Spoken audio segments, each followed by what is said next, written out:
again welcome to you in my YouTube channel English Tutorial by Rajendra Vijayana. Today we will take a grammatical portions voice, active, passive. Active और passive voice को हम लेंगे. In English grammar, verb have 5 properties: voice, mood, tense, person and number. Verb have 5 properties. First, voice, mood, tense, person and number. We are concerned with voice. Today we are concerned with voice.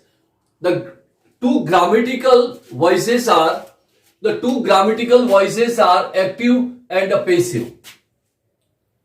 Two grammatical voices are active and passive when the subject of a sentence performs. You can write when the subject of a sentence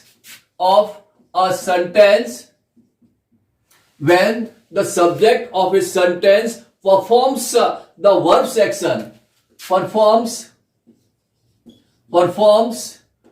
the verb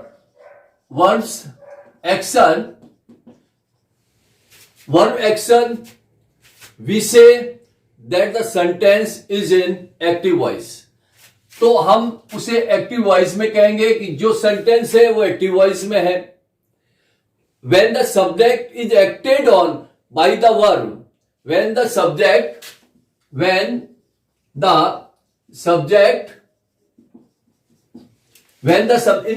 active voice this one, and passive voice when the subject is acted on,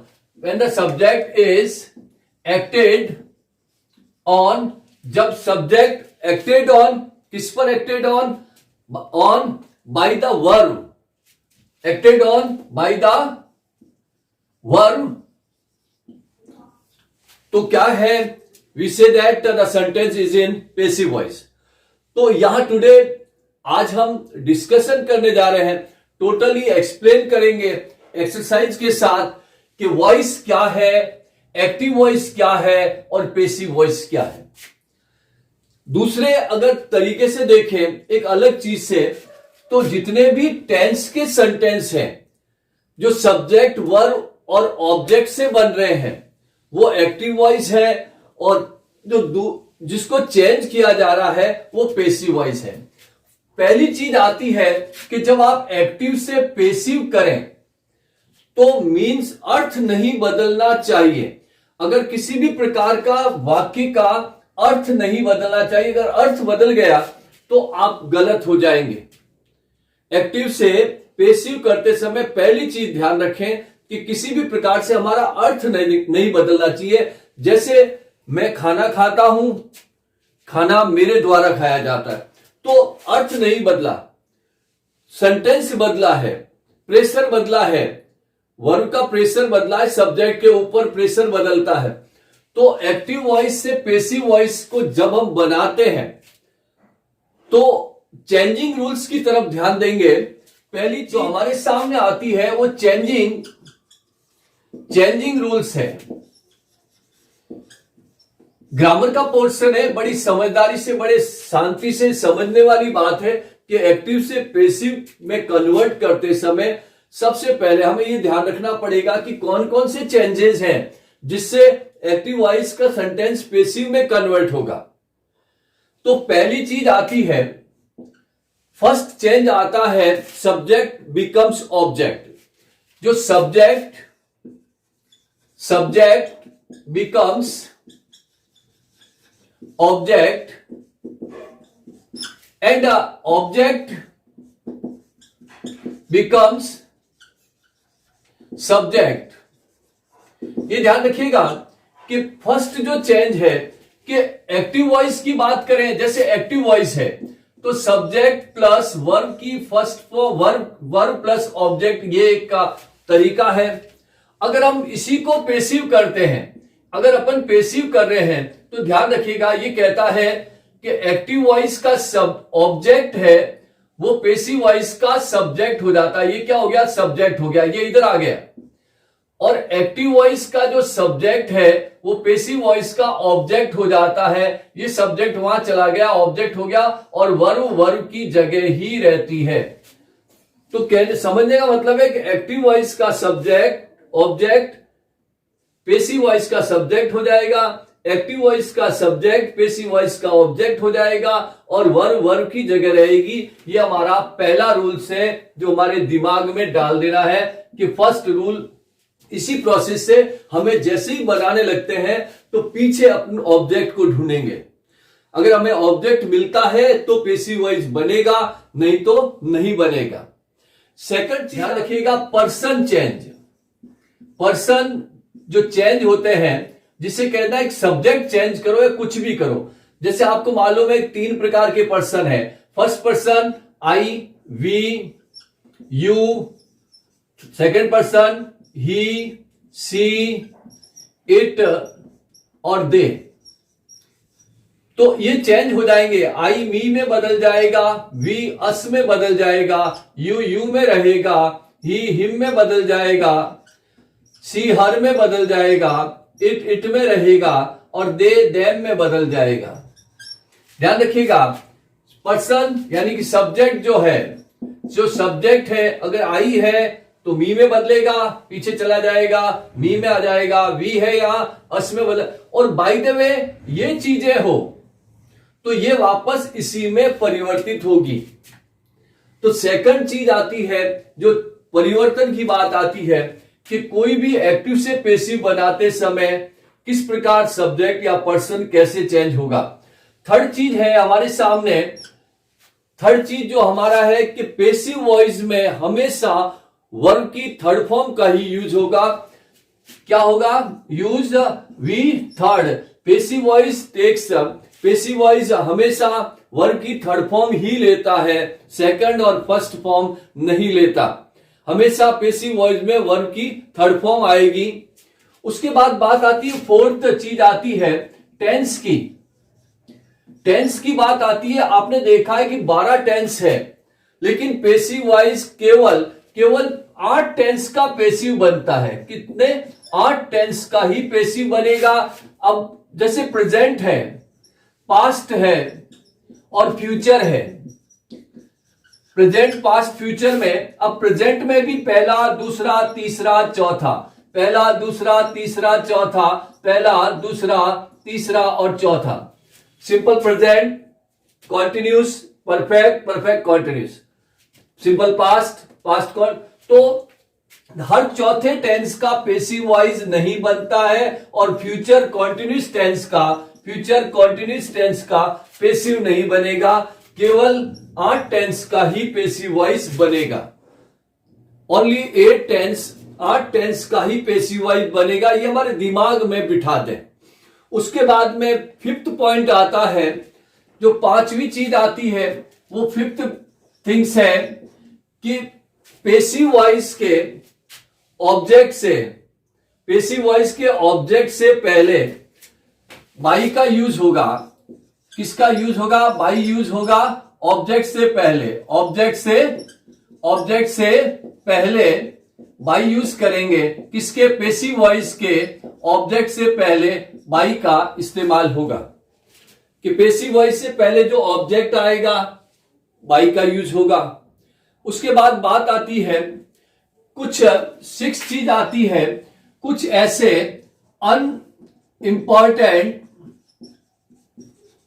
unimportant subject होते हैं। कुछ ऐसे unimportant subject हैं जो हम by के बाद में रखते हैं, तो वो रखने की जरूरत नहीं है, वो हट जाते हैं। जैसे वन है, समवन है, समबॉडी है। वन, समवन, समबॉडी, बहुत सारे ऐसे, somebody, one, someone, somebody, one है, समवन है, समबॉडी है, nobody, anybody, everybody, nobody, anybody, everybody, everybody. कुछ ऐसे जो इंपॉर्टेंट नहीं है, अगर आप लगाओ नहीं लगाओ, पीपल, दे, आप ये चीजें आप हटा सकते हो, रिमूव कर सकते हो, इसकी आवश्यकता नहीं पड़ती है, ज्यादा जोर देने की जरूरत नहीं, क्योंकि ये बाई के बाद की सीन है और जब भी एग्जामिनेशंस में ग्रामेटिकली टेंस चेंज देखता है और कुछ नहीं देखता। उसके बाद 7 चीज आती है कि किसका पैसिव वॉइस बनेगा और किसका नहीं बनेगा। ट्रांजिटिव वर्ब होती है जिसे सकर्मक क्रिया कहते हैं, ऐसी क्रिया जिसमें ऑब्जेक्ट हो।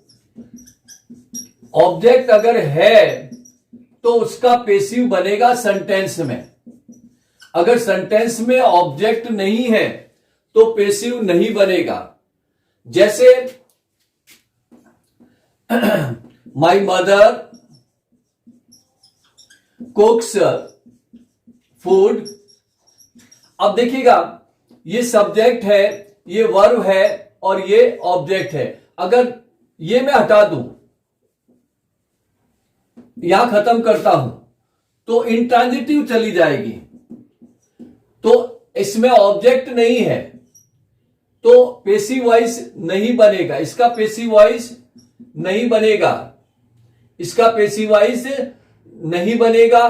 पैसिव वॉइस किसका बनेगा कि जिसमें ऑब्जेक्ट हो उसी का पैसिव वॉइस बनेगा। सकर्मक क्रिया ऐसी क्रिया जो ऑब्जेक्ट ले रही हो तो पैसिव बनेगा।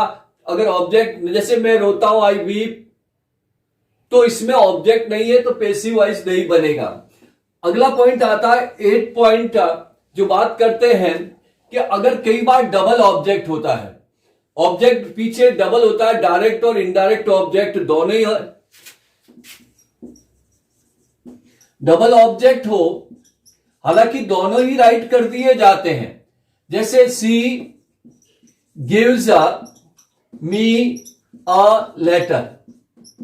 अब आप देख रहे हैं कि ये सब्जेक्ट है, ये वर्ब है, ये पूरा ऑब्जेक्ट है, लेकिन ये डायरेक्ट ऑब्जेक्ट है और ये इनडायरेक्ट ऑब्जेक्ट है।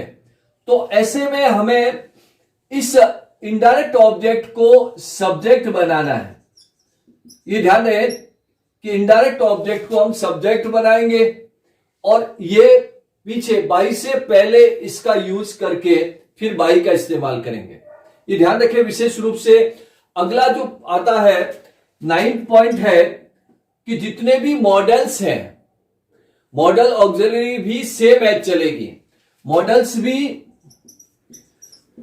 भी सेम एज चलेंगे, उसी प्रकार चलेंगे जैसे टेंस में चल रहे हैं। जैसे सिंपल फ्यूचर टेंस और फ्यूचर में शैल और विल चलता है, उसी प्रकार मॉडल चलेंगे, वो भी एग्जाम्पल में आएगा। इसके बाद में 10th थिंग आती है कि WH का पैसिव WH से ही प्रारंभ करेंगे। ध्यान रखिए, WH का पैसिव WH से ही प्रारंभ होगा। अगर कोई सेंटेंस व्हाट से है तो उसका स्टार्टिंग भी व्हाट से ही होगा। ध्यान रहे, अगर कोई सेंटेंस व्हाट से है तो व्हाट से ही स्टार्ट होगा। उसके बाद 11 चीज आती है पैसिव का नेगेटिव नॉट से होगा, नॉट से बनेगा। पैसिव का जितना भी है वो नेगेटिव नॉट से बनेगा। आप देखिए सिंपल प्रेजेंट टेंस में डज नॉट या डू नॉट आ जाता है, लेकिन जब हम पैसिव बनाते हैं तो उसमें पैसिव का जो नेगेटिव है वो केवल नॉट से ही बनेगा, डू या डज या डिड का प्रयोग नहीं होगा। उसके बाद 11वां पॉइंट आ जाता है, 11th पॉइंट है, हम यहां ले लेते हैं 11th पॉइंट को कि WH का पैसिव, WH हु का पैसिव बाई हुम से बनेगा, बाई हुम से बनेगा। क्या कहता है कि हु का पैसिव बाई हुम से बनेगा, कि जो भी सेंटेंस है, जैसे हु ब्रॉक दिस टेबल, जैसे एक सेंटेंस लेते हैं, हु ब्रॉक दिस टेबल। अब ये सेंटेंस एक क्वेश्चन मार्क है, प्रश्नवाचक का पैसिव प्रश्नवाचक में जाएगा। तो हु ब्रॉक दिस टेबल, अभी मैंने आपको बताया नहीं कि किस प्रकार से बनाना है, फिर भी मुझे केवल इसको थोड़ा सा क्लियर कर देता हूं कि हु का आया है, तो अगर इसको बनाना है तो हमारा हु की जगह डायरेक्ट बाय हुम स्टार्ट होगा, बाय हुम। अब चूंकि मुझे आता है, मैं इसे आगे एक्सप्लेन करता हूं, तो ब्रॉक है वर्ब की सेकंड फॉर्म है, इसलिए इसका मतलब पास्ट टेंस है। तो who, by whom was this table, was this table, table break की third form broken question mark. तो मेरा यह समझाने का मतलब है कि हु का पेसिव बाय हुम से बनेगा, और ये था हमारा जो चेंजिंग रूल्स कि किस प्रकार से एक्टिव से पेसिव में चेंज करने से पहले हमें इन रूल्स को दिमाग में डालना होगा कि subject number 1, number 2, number 3, number 4, 5th, 6th, 7th, 8th, 9th, 10th, 11th, 10, 11 and 12, ये हमारे 12 है। इसके साथ साथ और भी जो रूल्स आते जाएंगे, जैसे ही हम स्टार्ट करेंगे उसमें हम उस चीज को आगे बढ़ा देंगे। अब हम चलते हैं इन रूल्स को दिमाग में बिठाने के बाद में कि एक्टिव से पेसिव करने के लिए कि कैसे हम एक्टिव से पेसिव करेंगे। हम सबसे पहले लेते हैं सिंपल प्रेजेंट टेंस को, कि किस प्रकार से सिंपल प्रेजेंट टेंस में हम सिंपल प्रेजेंट टेंस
हम सबसे पहले ले रहे हैं सिंपल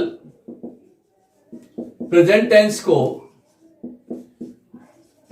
को लेते हैं कि किस प्रकार से सिंपल प्रेजेंट टेंस के पेसिव को, मैं आपको सारे पेसिव कैसे बनते हैं वो एक बार मैं आपको बताता हूं, फिर सेकंड वीडियो इसके एक्टिव से पेसिव में कम से कम 3 या 4 एक्सरसाइज वीडियो चलेंगे जो इसके साथ एक्सप्लेन करते हुए। तो सिंपल प्रेजेंट टेंस में अगर एक्टिव वॉइस देखें, एक्टिव वॉइस की बात करें, आपने देखा है सिंपल प्रेजेंट टेंस में एक्टिव वॉइस में सब्जेक्ट प्लस वर्ब की फर्स्ट फॉर्म एस या ईएस प्लस ऑब्जेक्ट, या सब्जेक्ट प्लस वर्ब की फर्स्ट फॉर्म प्लस ऑब्जेक्ट, ये एक स्ट्रक्चर है एक्टिव वॉइस का। अब एक्टिव वॉइस के स्ट्रक्चर में जैसे वह पत्र लिखता है, अब एक सेंटेंस लेते हैं, जैसे वह पत्र लिखता है, ये एक सेंटेंस है। तो वह पत्र लिखता है, तो अपन ने इसको बना दिया ही राइट्स अ लेटर, ये हमारा एक सेंटेंस बन गया। ये सब्जेक्ट है, ये वर्ब है और ये ऑब्जेक्ट है एक्टिव वॉइस में। अब हम इसका पेसिव बनाने जा रहे हैं, तो जब हम इसका पेसिव बनाते हैं, ध्यान रखिएगा कि पेसिव वॉइस की तरफ चलने से पहले, पेसिव वॉइस में जा रहे हैं तो कैसे बनेगा, मैं आपको उसी फ्लो में ले जाऊंगा जैसे ये बनता है, ताकि आप अंडरस्टैंडिंग अच्छी तरह से कर ले। तो अब इसका ये एक्टिव वॉइस है और इसका सेंटेंस है। अब इसका पेसिव कैसे बनता है, तो आप ध्यान रखिएगा ऑब्जेक्ट पहले आता है, ऑब्जेक्ट प्लस, अब ध्यान रखिएगा कि एक्टिव वॉइस जब पेसिव में कन्वर्ट होता है तो सिंपल प्रेजेंट टेंस, जहां जहां नए रूल्स आएंगे मैं बताता जाऊंगा कि ये अपने आगे वाले कॉन्टिन्यूस टेंस की हेल्पिंग वर्ब ले लेता है। तो object plus is am are plus verb की third form plus by plus subject, इसी को चेंज किया है। क्या है आगे? ऑब्जेक्ट, फिर इजेमार प्लस वर्ब की थर्ड फॉर्म प्लस बाई और प्लस सब्जेक्ट। अब ये स्ट्रक्चर बन गया पेसिव वॉइस का। अब इसी पे बेसिस होकर अपन वहां से लेते हैं कि ऑब्जेक्ट क्या है? A letter. अ लेटर, अब लेटर एक है इज, राइट की third form return, WRITTEN, return, फिर आ गया बाई का समय बाई और ही का him. A letter is written by him, he writes a letter is written by him. तो ये एफर्मेटिव है, तो इसका पेसिव एफर्मेटिव हुआ। आपको ये बेस ध्यान रखना है कि किस प्रकार से प्रेजेंट का चेंज होता है। एफर्मेटिव, अगर सपोज करो कि वहां पर नेगेटिव आ जाए कि he does not write a letter, अगर ऐसा सेंटेंस आता है तो हम पेसिव कैसे बनाएंगे? ये नेगेटिव है, तो नेगेटिव का पेसिव मैंने आपको बताया कि पेसिव वॉइस में केवल नेगेटिव में नॉट लगता है। तो हम क्या होगा? A letter is not written by him, बन गया, ये नेगेटिव बन गया। नेगेटिव टू नेगेटिव, ये एफर्मेटिव है, हमने एफर्मेटिव बना दिया। नेगेटिव से हमने नेगेटिव, अगर सपोज करो सेंटेंस इंट्रोगेटिव आ जाता है, does he write a letter, question mark, क्या वो पत्र लिखता है? अगर ऐसा क्वेश्चन आता है तो हम इंट्रोगेटिव से इंट्रोगेटिव बनाएंगे। हमारी हेल्पिंग वर्ब इज है, आगे लेंगे is a letter, is a letter, not हट जाएगा, write is a letter, write नहीं थर्ड फॉर्म है, is a letter written by him, क्योंकि पेसिव वॉइस में हमेशा थर्ड फॉर्म का यूज होगा। Does he write a letter, is a letter written by him, हो गया पेसिव। अब अगर देखिएगा, अगर WH आता है तो WH आता है, जैसे अगर मैं इसी के आगे, जैसे what does he write a letter, question. अब देखिएगा, हालांकि मैंने यहां इसका आंसर लिख दिया इसलिए केवल समझाने के लिए कि अगर ऐसा आता है जिसमें आगे व्हाट आ जाए या वाई आ जाए, व्हेन आ जाए, वेयर, अब इसको व्हाट की जगह अगर चाहे अपन व्हेन वेयर कर सकते हैं। Where does he write a letter, कि वो पत्र कहां लिखता है। तो अगर इसका पेसिव अगर डायरेक्ट यही क्वेश्चन आता है तो हम क्या करेंगे? एफर्मेटिव जो है, इंट्रोगेटिव जो है, उसके आगे सीधा वेयर लगाएंगे। Where is a letter written by him, question mark. ध्यान दीजिएगा, यहां जो समझाने की बात है कि हर टेंस में इसी प्रकार का फ्लो चलेगा। वंस अगेन, एक बार फिर एक्टिव वॉइस है, स्ट्रक्चर है, सिंपल प्रेजेंट टेंस में चल रहे हैं, एक्टिव वॉइस का सेंटेंस लिखा है और ये अपन ने इंग्लिश सेंटेंस लिख लिया, इस सब्जेक्ट वर्ब और ऑब्जेक्ट को क्लासिफाइड कर दिया। अब इसी का अगर पेसिव बनाना है तो हमने क्या किया कि ऑब्जेक्ट आगे ले लिया, इजेमार प्लस वर्ब की थर्ड फॉर्म प्लस बाई और सब्जेक्ट। अब इसी बेस पे हमने इसको he writes a letter, a letter is written by him. Negative, he does not write a letter is not written by him. Does he write a letter? Is a letter written by him? And where does he write a letter? Where is a letter written by him? तो इस प्रकार से ये भी पूछा जाएगा, negative पूछा जा सकता है, इंट्रोगेटिव पूछा जा सकता है और WH भी पूछा जा सकता है। अगर हु आता तो हमें बाई हुम से बनाते। WH का पैसिव WH होता है। हमने आज प्रेजेंट को लिया और प्रेजेंट से आपको सारा क्लासिफाइड कर दिया। जो रूल्स, फर्स्ट हमारे रूल्स आ गए, हमने रूल्स लिए, रूल्स के बाद में एक प्रेजेंट टेंस को एक्सप्लेन किया। अब जो हमारे रिमेन जो 7 टेंस है, हम अगले वीडियो में हम इन 7 टेंसेस को एक्सप्लेन करेंगे और टेंस को एक्सप्लेन करने के बाद में हम एक्सरसाइज में जाएंगे। एक्सरसाइज में जाने के बाद में फिर बहुत सारे ऐसे सेंटेंसेस हैं जो टेंस से रिलेटेड नहीं है, इन 8 चीजों से रिलेटेड नहीं है, तो वो सारे सेंटेंस कैसे बनते हैं हम उसको एक्सप्लेन करेंगे। आशा है आपको समझ में आया होगा। अगर आपको समझ में आए तो निश्चित रूप से सब्सक्राइब करें, लाइक करें, शेयर करें, कमेंट्स दें। Thank you.